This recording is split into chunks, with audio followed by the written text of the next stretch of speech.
The CBS Radio Mystery Theater presents...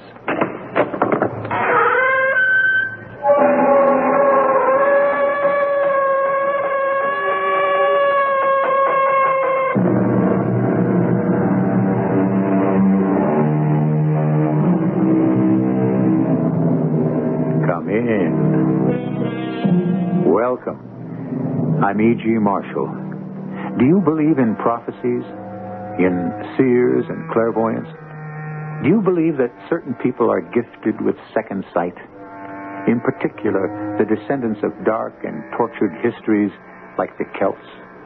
Then this story is for you. But if you are a non-believer, perhaps it is even more important you listen and learn. Something that Jed Burgess refused to do in time. Bunty, are you trying to chase us away? It's not up to me. You don't think I believe all that nonsense? That's up to you. Just one more thing. The name of the girl who died rather than be shamed. It was the same name as your wife's, Lorna.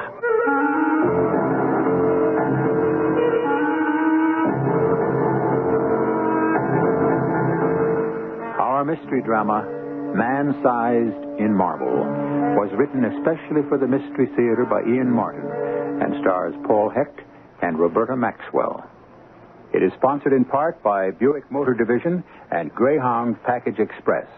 I'll be back shortly with Act One.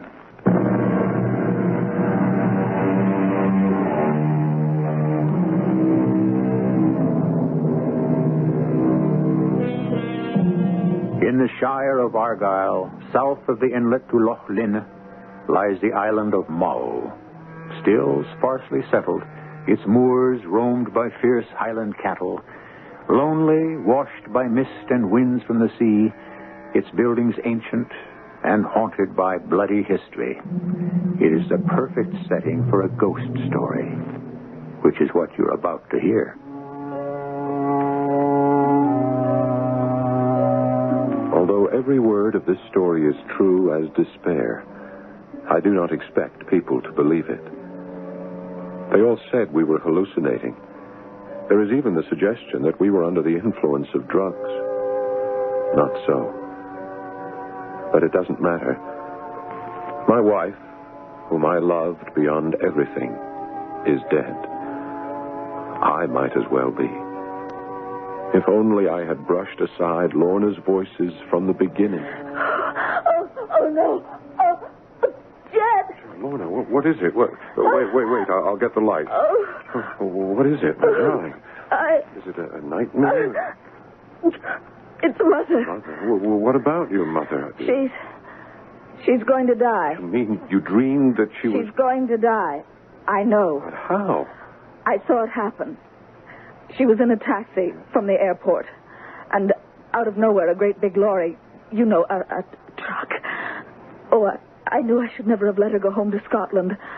I could feel death around her. No, my darling, you... I did with Dad before he died. I can always feel it. I should never have let her go back. Well, you know how she was looking forward to the visit. Well, who was there for her to see, really? No relatives, no friends? Well, she wanted to see the country she was born in. I don't want her to die there. I've got to go right away and bring her back. Darling, don't you see? I've got to try and stop it happening. Now, Lorna, let's be sensible. No.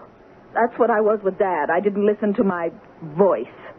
I didn't believe the vision. Not this time. I'd never forgive myself if anything happens, and at least I didn't try. Well, okay, baby. I'll call the airlines and book 2 tickets on the first flight we can get out. 2? Well, you don't think I'd let you go alone, do you?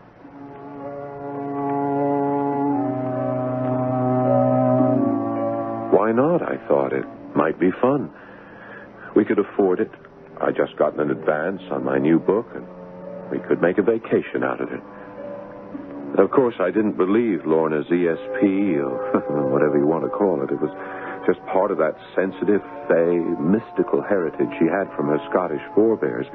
The wild inner vision that illuminated all her canvases and made her so successful as a designer and illustrator. So we flew to Scotland. And somewhere in those lost hours that mysteriously have to do with the turning planet, we were too late. When we arrived in Glasgow, Lorna's mother had died, just as she predicted. And for 2 terrible weeks, Lorna was in the hospital, shattered. It's your friendly husband, darling. You are a friend indeed, and in need. What would I do without you? Well, it's an idea I don't even want to think about. Hey, sitting up. Do you feel well enough to fly home? Jed, Yes, darling. Go on, what? I don't want to go home for a while. I just can't face friends and business, and I just want to run away and hide. Can we do that, please? Just us.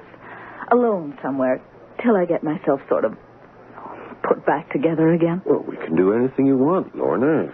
You got any place in mind? Mother used to talk a lot about some wonderfully happy summers she spent on the Isle of Mull. Besides, can we try that? Sure, any place you say. What was that little shudder just now? Oh, nothing, darling. Just I'm a little cold.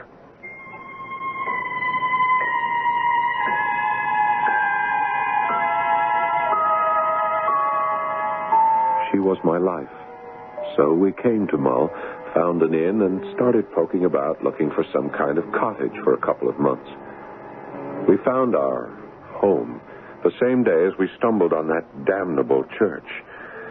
Not that we thought so then. Isn't it stunning, Jed? Yeah, surprising. It's so large on this small island. It's massive, really. That heavy oak door is studded with iron. Yeah. Those Norman arches. And you see how the walls of the nave slope outward? Yes, they do. Hey, is that safe? The whole idea. These walls were built without mortar between the stones. If the walls of the church were ever to collapse, the architects didn't want them to fall in on the congregation. You see this in all the old cathedrals, Reims, Chartres, Glasgow. I'd say this was built no later than the 12th century. Oh, that is old. Excuse me, but the young lady is quite right. It was finished actually about 1132, according to the records. Excuse me, allow me to introduce myself. I'm the local sawbones, Dr. Duncan McConaughey. Oh, how do you do, sir? My name is Jed Burgess, and this is my wife, Lorna. How do you do? Lorna? Now, there's a good Scottish name. We're Americans, but my parents were born here. Their name was Campbell. Aye, that's a name would be likely here in Argyllshire. Although you'd want to be sure you came from the right side of the family. We've got a couple of the wrong ones buried in here. Where? You'll want to come over here by the chancel to see. Oh, Jed, aren't the stained glass windows lovely? Mm-hmm, they are. And with the sunlight streaming in, aye. But they'll look a bit eldritch by moonlight when the black oak of the choir pews makes them melt away in the shadows, and our 2 bully boys stand out in their white marble armor. As he pointed, we looked to see that on each side of the altar, stretched on a marble slab as white as the stone he was carved from, lay the figure of a knight in full plate armor, their hands held up in everlasting prayer. So white was the marble that they stood out in bold relief against the age-blacked granite walls. And you say those figures are Campbell's? I don't really know who they were. As you can see, someone's chiseled away their names. They were hard, evil old men. So wicked, apparently, that a bolt of lightning, which our islanders say was the vengeance of heaven, struck the house they lived in down by the water there, gutting it of everything but the bare stone walls. Yes, I saw a house by the water, but that's been restored, surely. Oh, aye. Eventually, someone took it over, thatched over what was left, and made a rather charming sort of cottage out of it. It wouldn't be for rent by any chance, would you know? I don't know, but quite possibly. You could look in on Willie McConnell down by the ferry slip where you come across. He's our local house agent. I expect he'd know. It'd be rather nice to have some neighbors again. Oh, do you live near here? Aye, right up on top of the hill. Crofter's cottage there. I'm a bachelor, so I don't need much room. Oh, by the way, forgive me for barging in. I saw the door of the church open, and I thought maybe some of the local laddies might be up to some tricks. We probably had no right to come in, but the door was open. Oh, good heavens, every right. House of God, and between you and me. So, as fate would have it, I never realized how ominous that cliché is. That very afternoon, we found Mr. McWannell, and he came right along with us to show us what finally became for us Campbell Cottage. The inside is quite marvelous, Jet. Everything up to date, and just look at how lovely it is outside. Oh, yes, you mean lovely. All the roses and the jasmine climbing all over it. Otherwise, it would be quite forbidding. By the same token, you'll have to admit it's dirt cheap. And what a location. I can paint, and you can ride out on the rocks there, looking out at the sea, and in the shade of that big oak. There's just one problem, Mr. McWannell. I'm a terrible cook, and I don't want to do any housework. Do you think... Could you find us someone who'd be willing to be housekeeper while we're here? Aye. Well, now, I'll see what I can do. I'd be willing to pay anything within reason. Aye. Well, I could speak to my sister's half-cousin. That would be Bunty. Maybe I could coax her into coming. Oh, would you please? I can't promise, mind you, but I can try.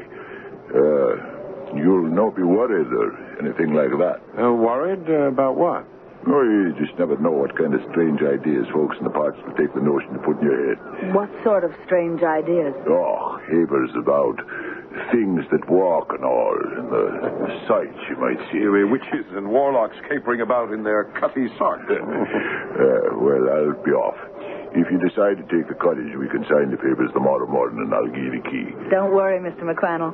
We'll be here bright and early. We're hooked, aren't we, darling? I looked at my wife, her eyes shining with pleasure, and the color returning to her pale cheeks, and I agreed with all my heart. Why didn't I take her hand and run as if all hell was behind me? But I didn't. And the next morning we moved in, and Bunty came to stay. Oh, dear. See who that is, Jed? I'm just trying to put the groceries away. All right, I've got it. Good morning. You be Mr. Burgess. That's right. Willie McWannell sent me here to see about reading up for you and doing the cooking. Oh, yes. Wait, I wrote your name down. Yes, you've been Mrs. Menzies. You can just call me Bunty. But I'll come in and have a talk with the lady of the house. And in she came. A little round, rosy-cheeked bundle of a woman with a no-nonsense attitude. And off she went to have her talk with Lorna. And whatever was said when they returned, her forbidding tone was gone, and she was all cheer and bustle. Now, the two of you are on holiday, so away out with you and enjoy yourselves while I get a whack at cleaning up this musty old place. Bundy's staying, as you can see, dear. But don't you want some help? You'll help me best by getting out of the way. I'll make you a little picnic, and off you'll go. One thing you've got to learn about Scotland is to take advantage of the sun whenever it's shining. But if you'll take my warning, you'll no want to be about much after dark. It was a long, golden summer. Mornings we both worked. The book was coming well, and Lorna was painting better than she ever had in her life. Afternoons, as soon as lunch was over, we'd take long walks if the weather allowed, ending up often as though pulled by a magnet to the old church. It was peaceful and lovely there, particularly by night, and Lorna and I dreamed many dreams. Sitting there, I often wondered about those two hard, evil old men who lay in their marble effigies on each side of the altar. After all their crimes and the blood that had stained their hands, had they at the last found peace and rest? The smoke of their torment ascendeth up forever and ever, and they have no rest day or night who worship the beast and his image. The quote is from Revelation chapter 14, verse 11. It is an apt forecast of what lies ahead. The days were growing shorter and shorter now as September slipped away into October. The twilight came earlier, its half-light holding for a long time, as it does in Scotland. The shadows under Lorna's eyes were gone now, and because they were so happy, Jed and she prolonged their stay. But time for them was growing like the days, shorter and shorter. I'm so very glad to see what my country has done for your health and well-being. It's been a tonic. No, it still is. We're not planning to leave yet, are we? Who said anything about leaving? Anyway, you're the ones who are going while I stack the dishes for Bunty tomorrow. Then I'll bring on the coffee. Can't we help? If you want a chance to smoke, you better take it now. Come on, we'll go for a stroll outside. You see, Lorna can't stand my pipe. It's proof positive of how much she loves me. I don't mind it all that much. He just likes to be a martyr. Oh, not me. I can't think of one single cause that's worth dying for, except you, my love. The feeling's mutual. Now, come on. Don't let's talk about dying. Oh, what is it, darling? Nothing. Oh, I'm sorry. No need to be. No, wait. I've seen that look before. I told you it was nothing. Now, will you take our guest out of here so I can get rid of these dishes? I just couldn't buy the notion of ghosts and clairvoyance or anything mixed up in the occult. At least, not then. Why couldn't I have realized in time? I wrote it off to just a reaction to my clumsy remark that the wound of her mother's accidental death was still so recent and unhealed. So, I went out with Duncan. Her mother's death quite shattered her, didn't it? Oh, yes. Those were the worst 2 weeks of, well, our life, I suppose. Lorna because of her mother, and me because of Lorna. That's when they put her on the tranquilizers. Yes. Did they help? Well, do you see her now? Yes. You seem to have something on your mind, Duncan. What is it? Oh, I'm afraid I'd be out of line. For one thing, Lorna is not my patient. Oh, look, I'm not asking you as a doctor, but as a friend. Oh, all right. I don't like the tranquilizers. This particular formula can have serious side effects. Well, I haven't noticed any. Well, what do you mean? What sort of side effects? Well, the most serious one might be psychological disorders. Well, if that's all that worries you, I assure you. Are we both thinking of the same thing? I don't know. There are just some vague signs here and there, little things that tend to add up. Does she have nightmares? Sleepwalk, anything like that? Oh, no. Well, nightmares, sure. Who doesn't? But hers are sometimes special. It's hard to explain about Lorna. She's very sensitive to things. I suppose that's one of the reasons she paints so well. She seems to have sort of, perception, second sight, whatever you want to call them. What sort of perceptions?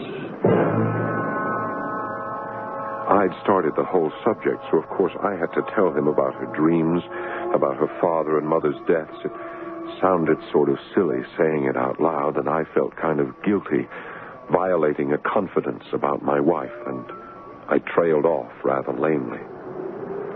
Of course, it's just coincidence. It doesn't mean anything. I'm not so sure. What, you mean it isn't? She really does have ESP? Oh, Lord, no. You'd never get a pragmatist like myself to believe in any spirit nonsense. No, what I mean is that I'm not so sure it doesn't mean anything. What? Back to the pills again. But it's such a wee worry. The reactions are so few and far apart. I might be making a mountain out of a molehill. Jed, Dunk, where are you? The coffee's getting cold. Well, we'll be right in, darling. And forget what I said. I made too much of it. Just what? Just keep an eye on the pills. Cut down if you can. Even stop them. Better be safe than sorry. What on earth are you two old gossips whispering about? Should my ears be burning? No, but your nose should be itching. Why? Because you are going to be kissed by a fool. And the fool kissed her and thought she looked so radiant and happy that all his fears or alarms drained away. What a fool I was. For later that night, I had my first chance to get her away, and missed it. Are you through in the bathroom, Jed? Just about. Will you bring me a glass of water when you come? Your wish is my command. And hurry. Chilly. I can use a warm body here. One warm body reporting for duty. Here's your water. I'll put it on the end table. Ooh, it's going to be this cold. Maybe it's time to go home. Oh, no, it isn't. We can't do that yet. Oh, what did you say? I don't know. What did I say? You said we can't go home yet. Did I? Yes, like we had an appointment or something. An appointment? No, all I meant, I suppose, was I've been so happy here. I just don't want to leave yet. Hand me the water, dear, please. Oh, yeah. If it hasn't frozen solid. What do you want this for, anyway? Just to take my happy pill. Lorna, why don't you cut them out? Why? Well, you know, I mean, some people think they might be, well, not dangerous, of course, but... So that's what you and Dunklin had your heads together over tonight. How did you know? Oh, he picked up the prescription bottle when he was over last week, and I could tell he was dying to say something, but in his gruff, close Scottish way, he decided against it. Why does he say they're dangerous? He didn't exactly say they were dangerous. He was talking about side effects. Well, I certainly haven't had any. Oh, look, honey, just forget what I said. Let's enjoy the rest of our vacation here as long as it lasts. Or in this cold as long as we last. In hindsight, every phrase haunts me. As long as it lasts. It wasn't to be very long. But the days following that cold night held no premonition of the terror to come. Suddenly, the weather was balmy again. The mists dried away till the air was crystal clear and the sun floated lazily in high blue skies like our Indian summer. Lorna was breathless at the riot of color everywhere, and she was now embarked on a large oil canvas of our church on the hill. One day, I had left her there and gone down to the house to pick up a picnic lunch from Bunty. I found Bunty on the stone step outside the main door, squinting in the bright sun, her shawl about her shoulders, gazing anxiously up the path to the church. Did you leave the little missus up there all alone? Oh, wild horses wouldn't tear her away from the church till her painting was finished. I don't know. It's no place to be left alone, even during the day. Oh, a church, for heaven's sakes, Bunty. A church, and not a church. It's no my kirk. An ill place it is, and always has been. I've got your picnic basket inside. If you'll come in the kitchen with me, I've got a question to ask. And I've got a couple to ask myself. What do you want to know, Bunty? Will you be leaving soon now, Mr. Burgess? Leaving? Oh, well, I don't know how soon. Why? Well, I thought from Mr. McQuannell that you'd only be here for the summer. Well, yes, that was our original idea, but, well, with the glorious weather, we've decided to stay, at least as long as it lasts. Aye, Well, it'll be all right, I should think. You'll be off in time. In time? For what? I'll just mention that for the now. Here's your basket, all ready to go. Yeah, not quite yet, Bunty. Remember, I said I also had a couple of questions. Aye, so you did. Yes, it's about that old church up there. I've asked around, but no one seems to know its real history, or at least to talk about. That'd be so. But you seem to. Now, can you tell me anything about it? It's a black and bloody place, and the devil keeps his worship there. Oh, come on, Bunty. You can't feel that strongly just because it's another denomination. I'm not talking about the now. I have nothing against old Minster Clachan and the skinty few that make their prayers there today. But you asked about the history. It was built with blood and plunder, and those who tried to buy eternal peace after sins that would turn even the soot on the devil's face as white as flour. Well, that's pretty graphic. Ask a foolish question. Yeah, I suppose those two knights in marble on each side of the altar had something to do with it. Sir Ian and Sir Seamus Douglas. Their ancestors built the church to beg God not to visit the sins of those two upon their heads. So their name wasn't Campbell, but this was once their house. Stolen, like everything else. The brothers came to lie as honored guests in this house, and then in cowardice and perfidy rose up by night to slaughter mother, father, brother, servants, and all who paid homage to the lord of the manor, save only one, the daughter of the house. Oh, and what happened to her? They fell out in quarrel over her, and went to fighting for her like the brutes they were. And Seamus, with his claymore, struck Ian's head from his shoulders till it rolled on the ground, and then he turned to claim his prey. But she, poor bonny lass, fought against him in his bloody desire till he seized her about the neck, forgetting his own strength. Of a sudden, it snapped. So he was cheated of his prey.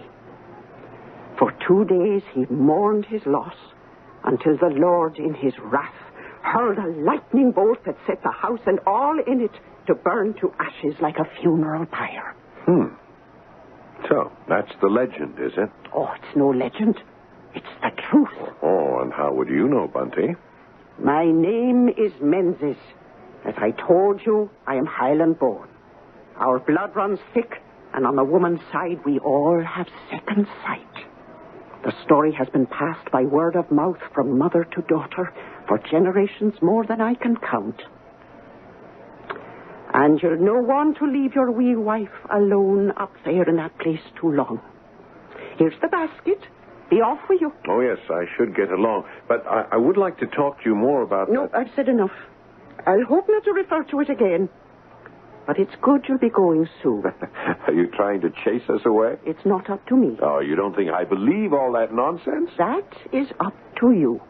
Just one more thing I might tell you. Oh, what's that? The name of the lass who died rather than be shamed. It was Lorna. Lorna Campbell.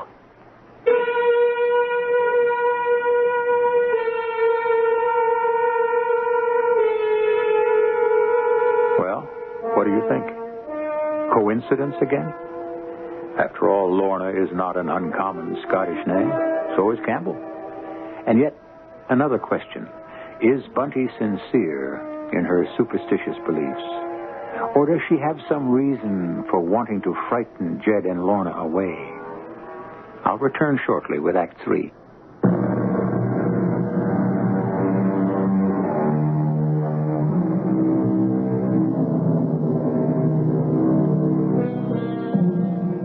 It was Dr. Samuel Johnson who said, "Fear is implanted in us as a preservation from evil, but its duty is not to overbear reason." His countryman Edmund Burke had another definition. Early and provident fear is the mother of safety. In Jed Burgess's position, which would you have listened to?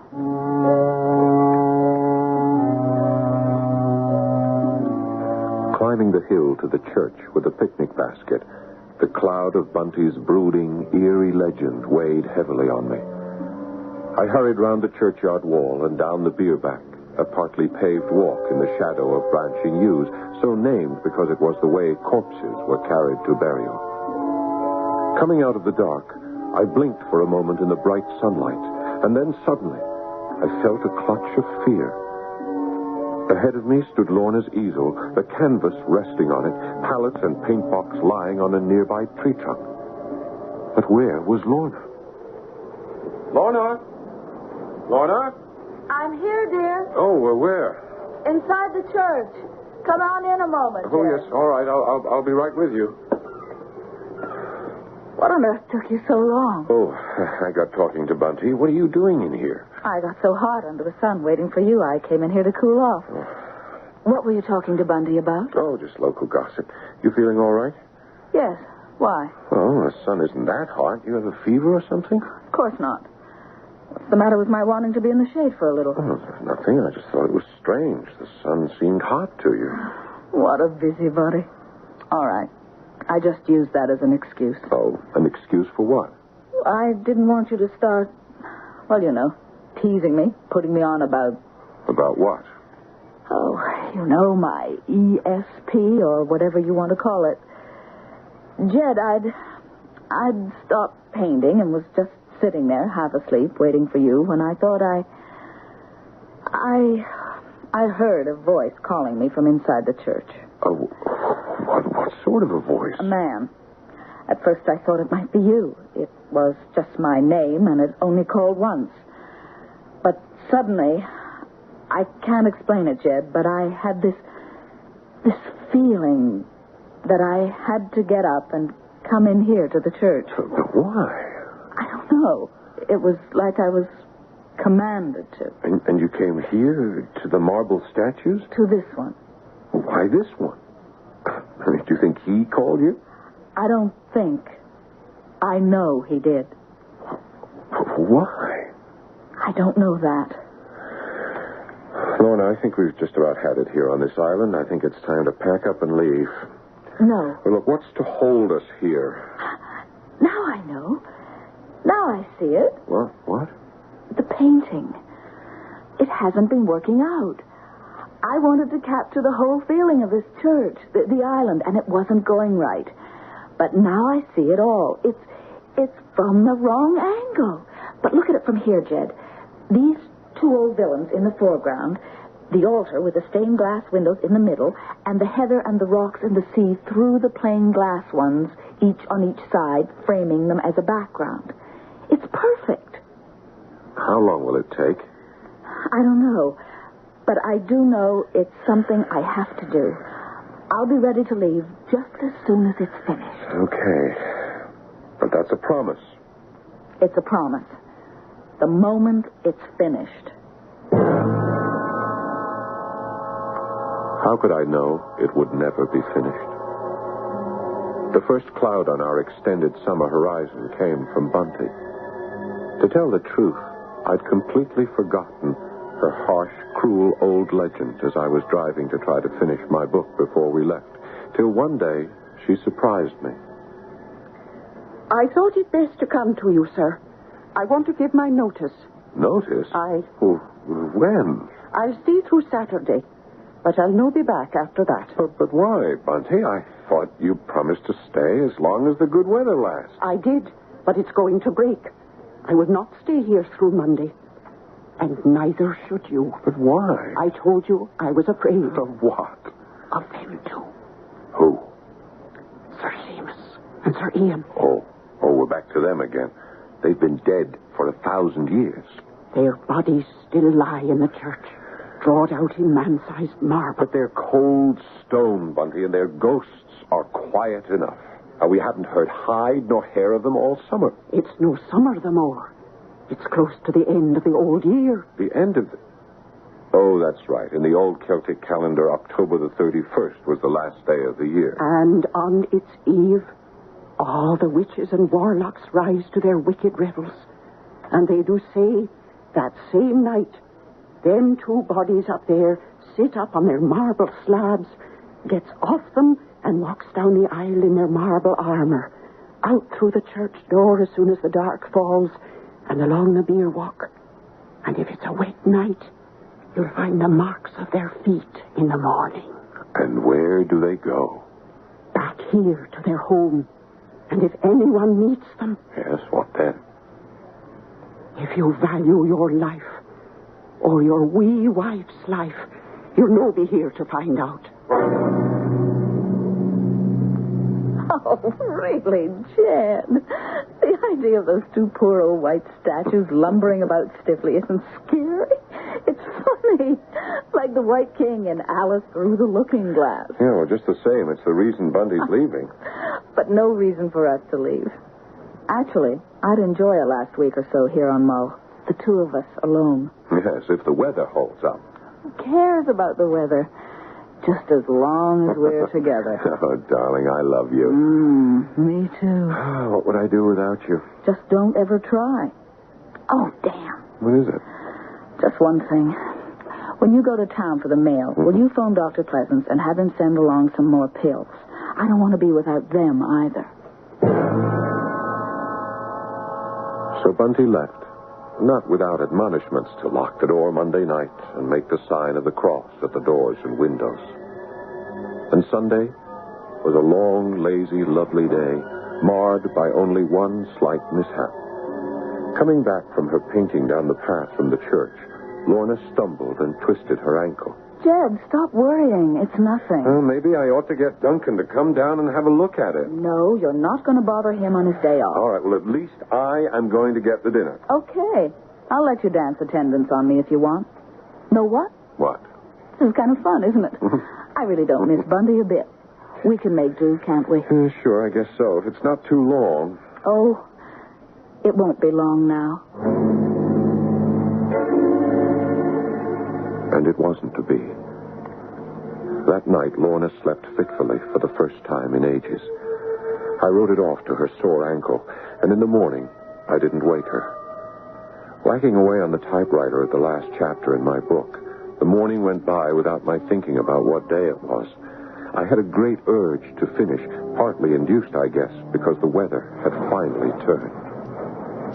Jed, why didn't you wake me? Oh, I didn't have the heart, Lorna. You didn't sleep very well. Was it your ankle? No, it's all right. Weather, maybe. I can always feel a storm coming. That and medication running out over the weekend. I sure hope it's arrived by this morning. Would you mind going down to the post office to see? No, of course not. I tell you what I'm going to do. I'm going to start packing. I want to get away from here. Oh, that suits me. Your painting finished? No. I just want to go. Well, what's wrong, honey? Oh, nothing. She should have told me while there was still time to get off the island, but she didn't. There was no mail at the post office, and I stalked off to settle with Mr. McWannell and tell him that we'd be leaving the next day. It was mid-afternoon by the time I got home. It's almost dark enough to turn the lights on already. Yeah, it looks like we're in for a bad storm. Oh, I wish we'd gotten away. So do I. I'm so jumpy. If only at least my pills had come. Jess? Yes, honey. I don't think I could take another night like last night.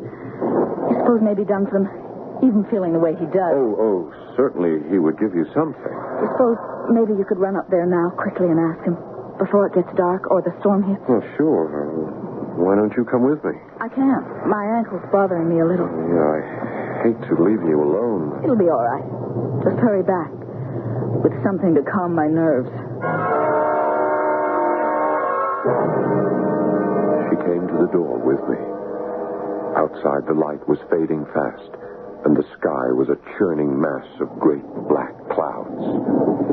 Maybe I shouldn't send you out like this. Well, it's now or never. Hurry back. Now, you lock that door tight till you hear my knock. I will. Goodbye, darling. I had the impulse to tear the door open on that goodbye, but I never did. Instead, I hurried up the hill. I was glad I'd brought the torch, for all of a sudden the darkness closed down and it was black as night. I was passing the church when the first flash of lightning came, and I thought that I saw some movement through the thick yew trees that arched over the beer walk. I stopped to listen as the thunder died away. Something about the special sound of those footsteps sent me circling around the graveyard to the church. The heavy door was swinging in the wind, and that strange something pulled me like a magnet through it and into the church, up to the altar. And in another jagged flash of lightning, my heart gave a sickening leap as I saw that the bodies drawn out in marble, the two statues, were gone.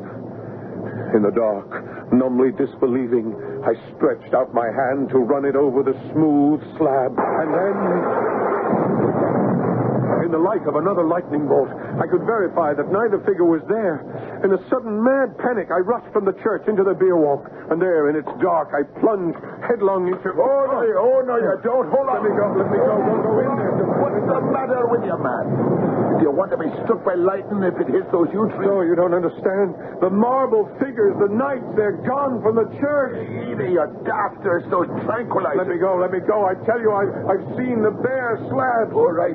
Till this blows over, we'll go in and you'll show them.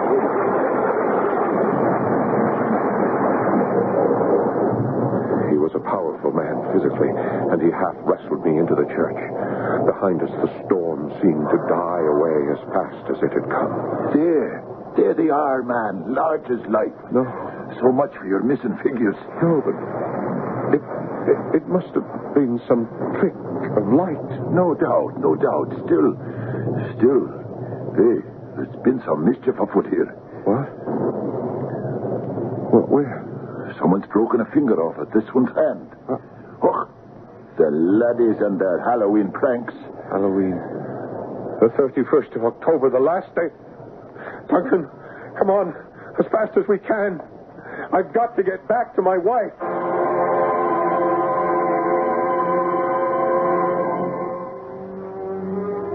Do I have to tell you what we found? The house was ablaze with candles. The lights must have failed. They were stuck everywhere. Candlesticks, vases, ornaments, the mantle. Light was always Laura's defense against the unknown. But this time, she'd had no defense. She lay in a little crumpled heap, one hand clasped tightly about something, her head at such an... I knew before Duncan told me. I'm sorry, Jed. No doubt. She's dead. How? A broken neck. I can see that. I asked you how. She must have tripped, fallen. Well, what's that touched in her hand? Here, let me see. Oh, good Lord. It's the marble finger. The one that was missing from the statue.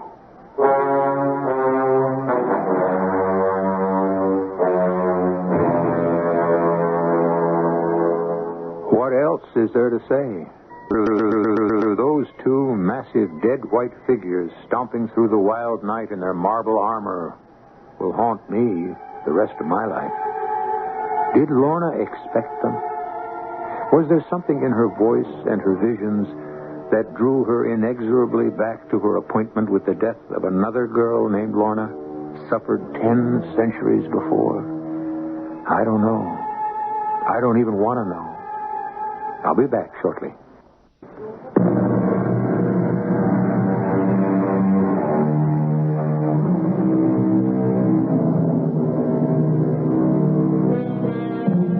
"24 hours after Jed Burgess took his poor dead wife away, a huge electrical storm swept the island. This time, the bolt of lightning struck the church. The force of the blow defeating the old architects by tumbling the walls inward. Somewhere in the mass of rubble, that is all that remains, lie the powdered fragments of those bodies drawed in marble that will never walk again. Our cast includes Paul Hecht, Roberta Maxwell, Francis Sternhagen, and Fred Gwynn. The entire production was under the direction of Hyman Brown. This is E.G. Marshall inviting you to return to our Mystery Theater for another adventure in the macabre. Until next time, pleasant dreams.